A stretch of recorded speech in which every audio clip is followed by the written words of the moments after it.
मला असं वाटतं की जर कोणाला सस्पेन्स, थ्रिलर किंवा काहीतरी बाबा आवड असते काही लोकांना की सस्पेन्स नाटक आवडतात, थ्रिलर नाटकं आवडतात. तर त्या लोकांसाठी हे खूप छान.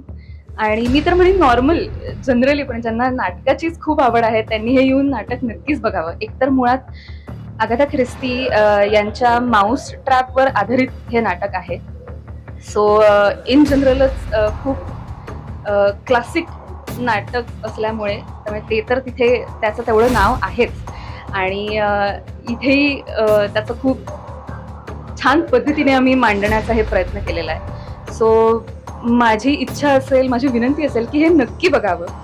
आणि स्पेशली मी जसं आधी म्हणलं की ज्यांना सस्पेन्स, थ्रिलर या गोष्टी खूप आवडतात. कारण की मला असं वाटतं नाटकामध्ये हे सादर करणं तसं डिफिकल्ट असतं. सो ही कलाकृती अनुभवायला, ही मजा, त्याचं सौंदर्य अनुभवायला नक्की हे नाटक बघावं.